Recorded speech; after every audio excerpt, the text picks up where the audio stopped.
If you've been following TrailRecon for any length of time, you'll know I love my coffee at camp. Getting a little caffeine in the morning, just the peace and quiet, watching the sunrise, and there's nothing better than having a good cup of joe in the morning.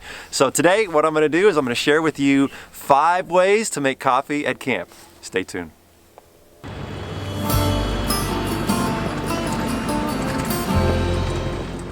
Welcome to TrailRecon, I'm Brad, and today in this video I'm going to share with you the ways that I love to make coffee at camp. I love getting up early in the morning, the fresh air, brewing some hot coffee for myself, my friends, and my family, and just enjoying the sunrise with a little caffeine. Just makes camp awesome.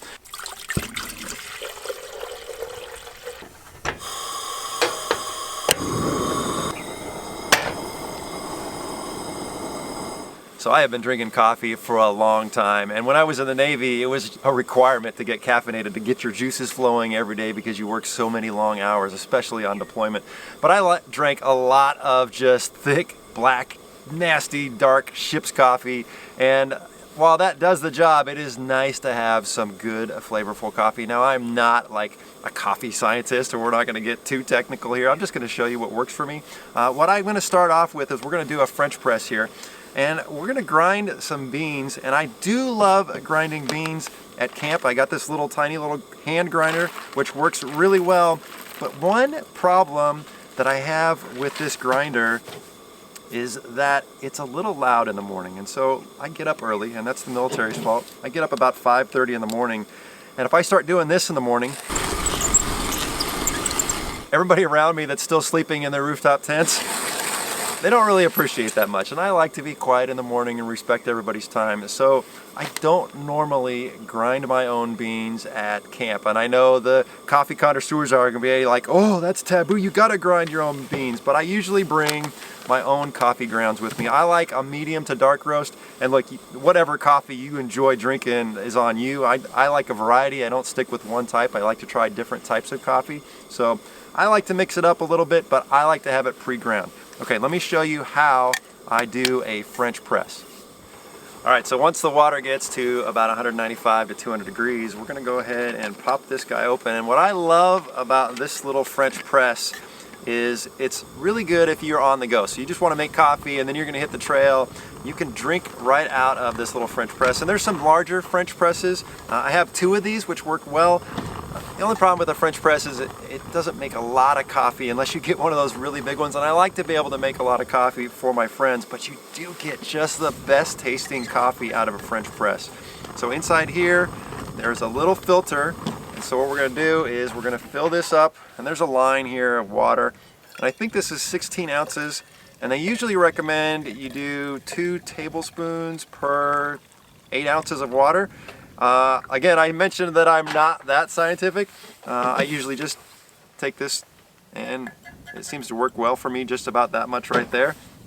So you let that sit in there, give it a good stir, just let that soak in, and then we're gonna let that just soak for about 4 to 5 minutes, and just let that coffee just, oh, it already smells so good. Oh, that's such a good smell. I love that. Okay, and then we'll just put this on here, that way our water doesn't get cold. And this just screws on here.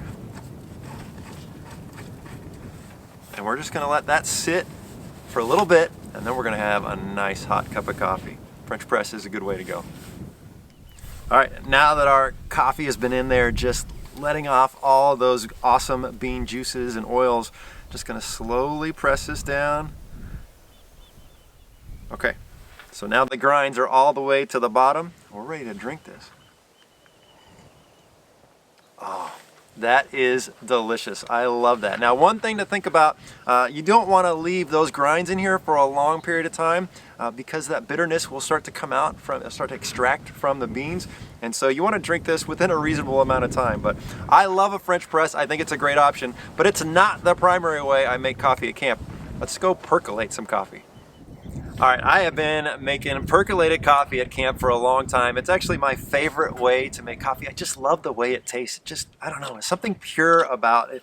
And if you have never percolated coffee before, I'll show you how to do it here in a second. But the reason I have 3 percolators is because I started out using the small one. I've had this one for a long time, but I found that it's not large enough to make coffee for my friends or family, or even if I want multiple cups of coffee, it just doesn't do it for me. So I bought this one, which is a little bit larger. But then I needed one that was bigger, and so I got this guy. Now the big thing about this one is if it is really cold outside, it will take a long time for the coffee to get going, but once you have this thing full of coffee, it's enough to caffeinate your friends, which works really well. Now, if you've never percolated coffee before, it is a really simple process. Now, they recommend 1 tablespoon per cup of coffee that you put in the basket, and first we talk about the water. So you fill the water level up to that bottom hole in the spout there, because what you don't want to do is fill it up too high and have the water sitting in the basket, because if that happens, your coffee grounds will get bitter. So you put your coffee grounds in here, 1 tablespoon per cup.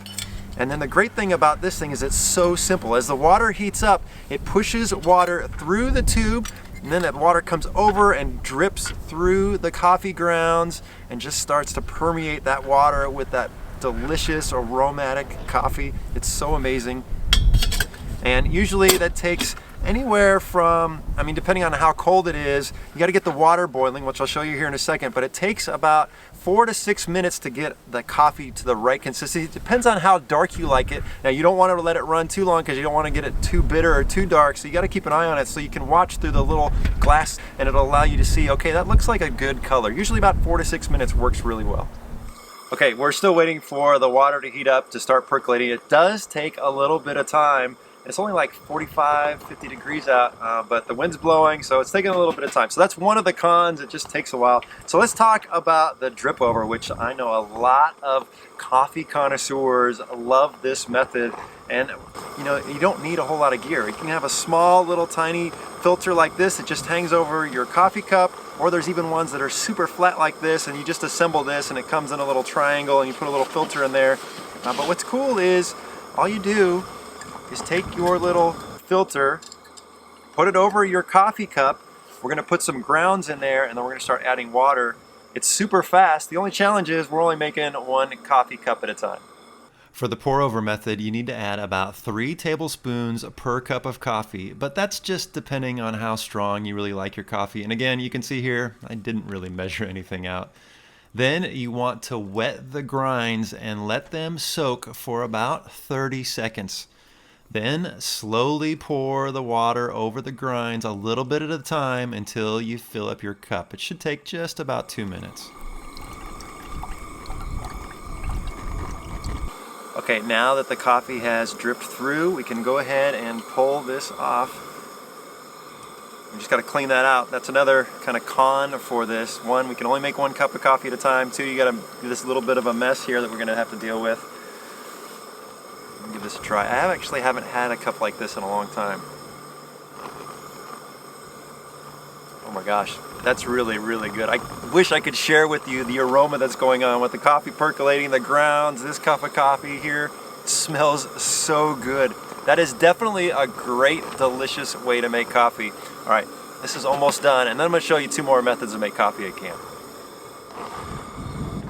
So this was probably the longest it's ever taken me to percolate coffee. For whatever reason, the wind was just killing it, but it's finally done.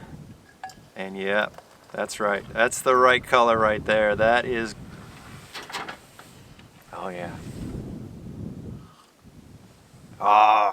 Okay. I'm sorry. I know other people like other types of coffee. For whatever reason, the percolated coffee does it for me.